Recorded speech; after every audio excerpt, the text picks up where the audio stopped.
I must heed this letter before she comes. Yes, Mama, if she leaves, she will become successful and people will forget me. The rain fell heavily on the rusty roof of Mama Ngozi's tiny hut. Inside, 17-year-old Adaobi sat beside her dying mother, holding her trembling hand. The woman struggled to breathe. Ada, listen carefully. Tears streamed down the girl's face. Your father wanted you to become a teacher. She pointed weakly toward an old wooden box beneath the bed. All his documents are there. Never stop your education. Adaobi nodded. I promise, Mama. The old woman smiled, and before the morning cock crowed, she died. Everything changed after that. Adaobi became an orphan. No father, no mother, no brothers, no sisters. Only one living relative remained, her mother's elder sister, Aunt Beatrice, the wealthiest woman in Umudike village. She owned 3 shops, 2 houses, several farmlands, and everybody believed she was kind. When she arrived for the burial wearing expensive lace and gold jewelry, the villagers praised her. God has sent help. Poor Adaobi is lucky. Her aunt will care for her. Even Adaobi believed them. But evil sometimes wears beautiful clothes. After the funeral, Aunt Beatrice took Adaobi to her large compound. The first week seemed peaceful. The second week became difficult. By the third week, Adaobi realized she was no longer a niece. She had become a servant. She woke before sunrise, fetched water, cooked meals, washed clothes, cleaned the compound, worked on the farm, and slept after everyone else. Meanwhile, Aunt Beatrice's daughter, Sandra, enjoyed a comfortable life. She attended a private school, owned expensive dresses, used a smartphone, and constantly mocked Adaobi. Village girl, housemaid, poor orphan. Adaobi endured everything because she still had one dream: university. Her late father had always told her, education is the only inheritance I can leave you. Every evening after chores, she studied under a kerosene lamp, sometimes until midnight, sometimes while fighting sleep. The villagers laughed. Who will pay her school fees? She should find a husband. University is for rich people. But Adaobi never stopped. Months later, she sat for the national examination. The results shocked everyone. She became one of the highest scoring students in the entire local government. Teachers visited the compound. Neighbors congratulated her. Even the village chief praised her.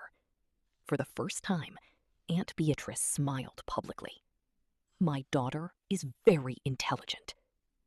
Adaobi looked confused, because suddenly her aunt was claiming her success. Soon, Adaobi applied to several universities. Then, the waiting began.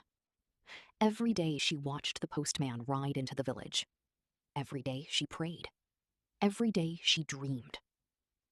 Unknown to her, another person was also waiting: Aunt Beatrice. Because deep inside her heart, jealousy had begun to grow. She had spent thousands educating Sandra, yet Sandra continually failed examinations. But the orphan she despised was succeeding. People had started talking. Adaobi is brighter than Sandra. She may become a doctor. She may change her family's destiny. The words poisoned Aunt Beatrice's heart.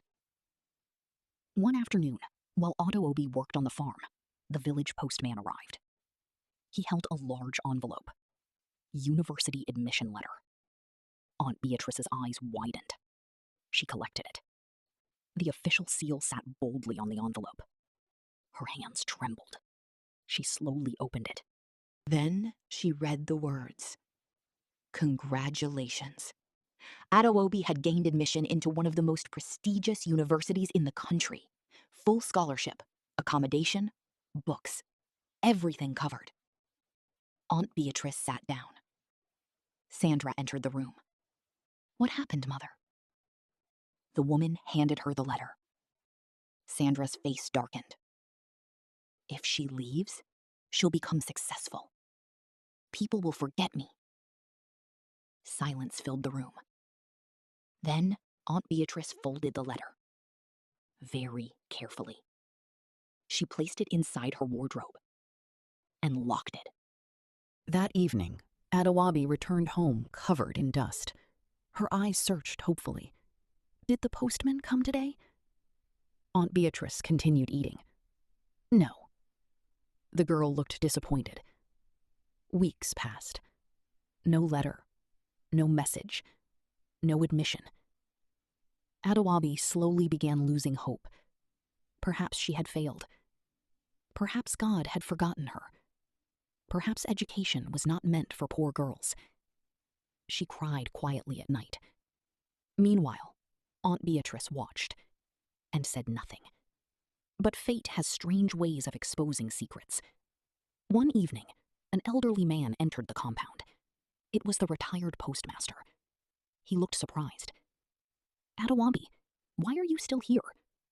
She frowned. Sir? The university resumed last month.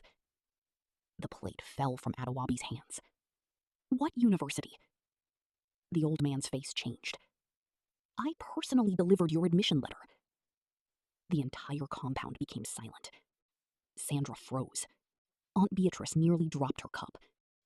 The old man continued. Your aunt signed for it. Adaobi slowly turned toward her aunt. The woman avoided her eyes. The old man looked confused. Did you not receive it? Tears began falling from Adaobi's eyes. Her voice trembled. What letter? For the first time in many years, fear entered Aunt Beatrice's heart. Because hidden inside her wardrobe, locked behind wooden doors, lay the future she had stolen. And upstairs, in Sandra's room, someone had secretly heard everything. Someone who had been silent for months. Someone carrying a truth powerful enough to destroy the entire family. As thunder rolled across the dark sky, a voice suddenly spoke from the staircase. Mother. Everyone looked up. Sandra stood there, crying, holding the missing admission letter in her shaking hands. And then she said, I can no longer keep this secret.